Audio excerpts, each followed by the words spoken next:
যে কোনো দেশের শাসন ব্যবস্থা সুষ্ঠুভাবে পরিচালনা করতে গেলে প্রয়োজন হয় একটি শাসনতন্ত্রের।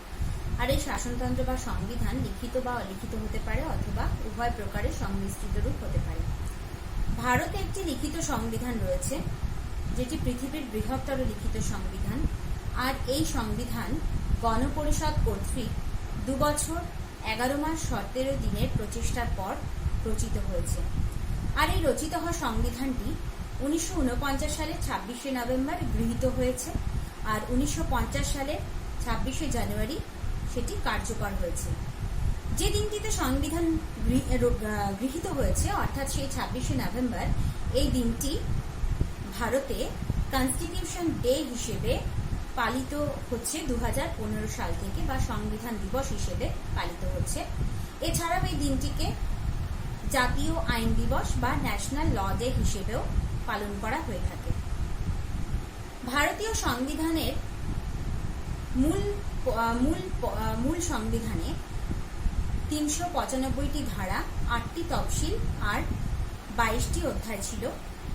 কিন্তু সেটি পরবর্তী সময়ে বিভিন্ন সংশোধনের মধ্য দিয়ে, অর্থাৎ 368 নম্বর ধারায় যেখানে উল্লেখ করা হয়েছে সংবিধান সংশোধনের পদ্ধতিসমূহ, সেই অনুসারে 104 বার সংশোধিত হয়ে বর্তমানে 470টি ধারা, 25টি অধ্যায় আর 12টি তফসিল রয়েছে।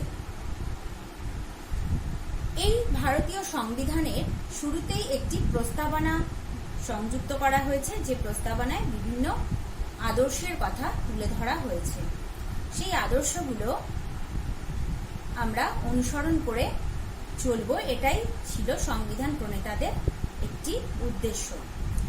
আর এই আদর্শের কথা যদি আমরা উল্লেখ করি, প্রথমেই যেমন বলা হয়েছে, প্রস্তাবনার শুরুতেই বলা হয়েছে আমরা ভারতের জনগণ, অর্থাৎ আমরা ভারতের জনগণ বা নাগরিকরাই এই সংবিধানটিকে আমরা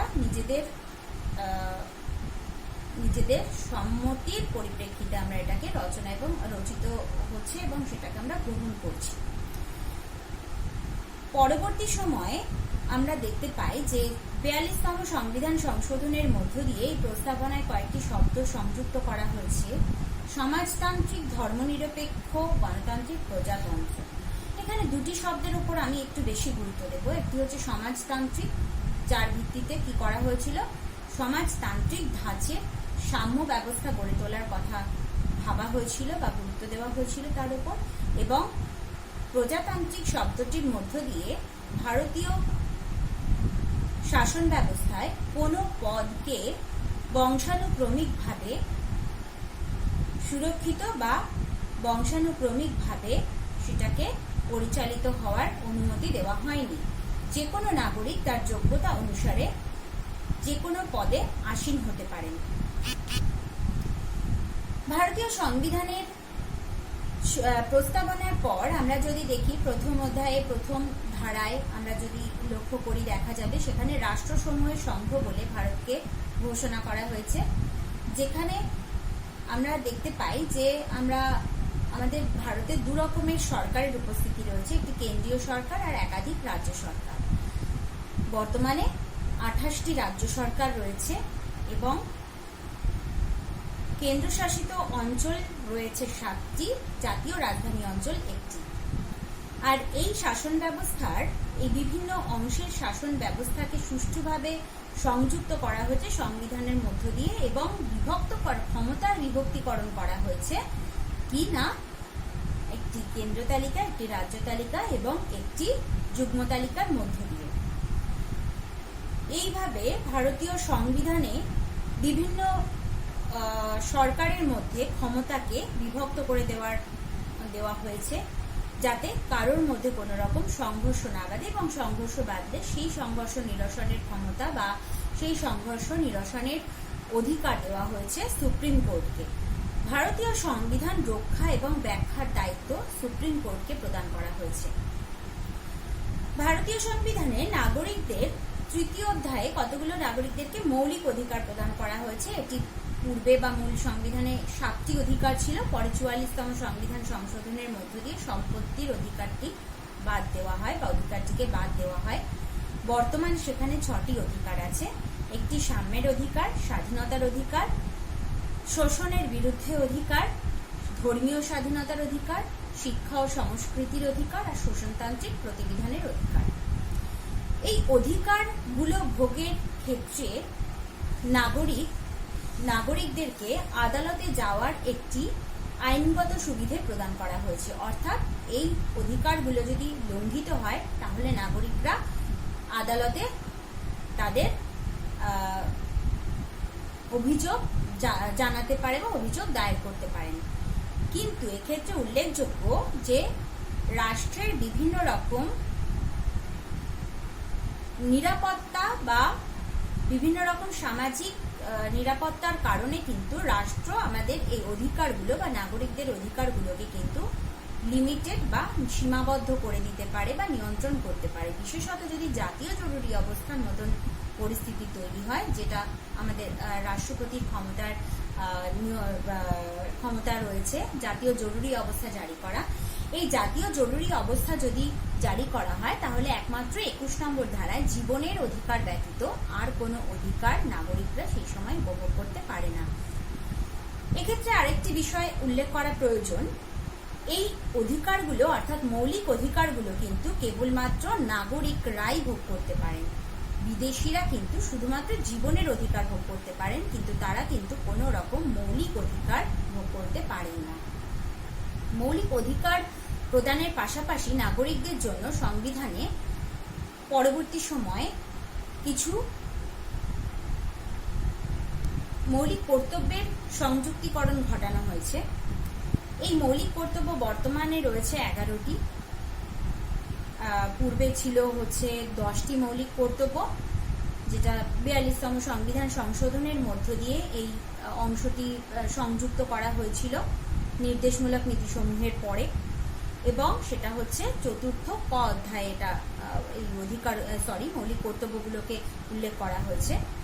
এই মৌলিক কর্তব্যের মধ্যে কয়েকটি উল্লেখযোগ্য কর্তব্য হচ্ছে আমাদের জাতীয় সঙ্গীত, জাতীয় পতাকার প্রতি সম্মান প্রদর্শন করা, আমাদের যে স্বাধীনতা সংগ্রামের আদর্শগুলো রয়েছে তার প্রতি সেগুলোকে অনুসরণ করা এবং সেগুলোর প্রতি অনুগত থাকা।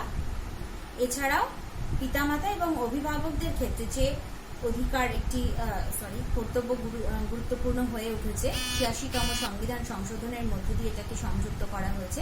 6 থেকে 14 বছর বয়স্ক সমস্ত শিশুকে শিক্ষা প্রদানের কথা বলা হয়েছে। এই অধিকার কর্তব্যের পর আমরা যদি দেখি তাহলে ভারতীয় সংবিধানের আরো কয়েকটি বিষয় আমি উল্লেখ করছি। সেটা হচ্ছে যে 73 এবং 74তম সংবিধান সংশোধনের মধ্য দিয়ে যাতে সকল নাগরিক এই শাসন ব্যবস্থার সাথে যুক্ত হতে পারে বা গণতান্ত্রিক যে আমাদের আদর্শ রয়েছে সেই গণতান্ত্রিক আদর্শের সাথে যুক্ত হতে পারে, তার জন্য কিন্তু বেশ কিছু ব্যবস্থা গ্রহণ করা হয়েছে। পরিশেষে বলা যায় যে একটি রাষ্ট্রকে সুসংবদ্ধভাবে পরিচালনা করতে গেলে যেরকম একটি শাসনতন্ত্রের প্রয়োজন, তেমনি এই শাসনতন্ত্রের প্রতি নাগরিকদেরকেও কিন্তু আনুগত্য প্রদর্শন করতে হয় এবং এই শাসনতন্ত্রকে লঙ্ঘন করে কিন্তু কোনো রাষ্ট্র ব্যবস্থা সুষ্ঠুভাবে পরিচালিত হতে পারে না। এই শাসনতন্ত্রের গুরুত্ব আমাদের জীবনের প্রত্যেকটি পর্যায়ে এবং প্রাত্যহিক জীবনেও আমরা লক্ষ্য করে থাকি। তার কারণটা কি? তার কারণ এই যে আমাদের মৌলিক অধিকারগুলো প্রদান করা হয়েছে, এই মৌলিক অধিকারগুলো একজনের অধিকার কিন্তু একজনের অধিকার ভোগ যেন কখনোই অপরের অধিকার ভোগের ক্ষেত্রে অন্তরায় না হয়ে ওঠে, সেই বিষয়টিকে কিন্তু আমাদেরকে লক্ষ্য রাখা প্রয়োজন। অর্থাৎ যে আমি উল্লেখ করেছিলাম যে কিছু বিশেষ বিশেষ ক্ষেত্রে রাষ্ট্র এই অধিকারগুলোকে সীমাবদ্ধ করতে পারে, তেমনি আমার অধিকার ভোগ যদি অন্য কারোর অধিকার ভোগকে ক্ষুণ্ণ করে তাহলে কিন্তু রাষ্ট্র এই আমার অধিকার ভোগকে কিন্তু নিয়ন্ত্রণ করতে পারে।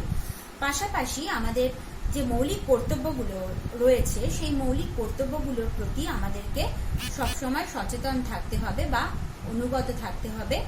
এবং নির্দেশমূলক নীতির কথা বলা হয়েছে সংবিধানের 4র্থ অধ্যায়ে। এই নির্দেশমূলক নীতিগুলো কিন্তু আইন কর্তৃক সংরক্ষিত নয়। অর্থাৎ এই নির্দেশমূলক নীতিগুলো যদি রাষ্ট্রের প্রতি হচ্ছে কিছু নির্দেশ, এই রাষ্ট্র যদি তার সেই নির্দেশগুলো পালন না করে তাহলে কিন্তু আমরা সেক্ষেত্রে কোনো রকম ভাবে আদালতে কোনো অভিযোগ দায়ের করতে পারি না। ঠিক একইভাবে নাগরিকরাও যদি তাদের কর্তব্য পালন না করে তাহলে কিন্তু আদালতে কোনোভাবে অভিযোগ দায়ের করা যায় না। কিন্তু কখনো যদি এই নির্দেশমূলক নীতি এবং মৌলিক অধিকারের মধ্যে বিরোধ বাঁধে তাহলে কিন্তু সবসময় মৌলিক অধিকারগুলোই প্রাধান্য অর্জন করে থাকে। আমাদেরকে সংবিধানের প্রতি সবসময় নিজেদের শ্রদ্ধা এবং নিজেদের বিশ্বাস বা আস্থা বজায় রাখতে হবে। আর সংবিধান যাতে রক্ষিত থাকে বা সুরক্ষিত থাকে সেই দিক থেকে আমাদেরকে কিন্তু নিজেদের প্রতি নিজেদেরকেও দায়বদ্ধ থাকতে হবে, যাতে কখনোই আমরা এমন কোনো কিছু না করি যার মধ্য দিয়ে আমরা অন্যের অধিকারকে ক্ষুণ্ণ করি বা সংবিধানকে লঙ্ঘন করি।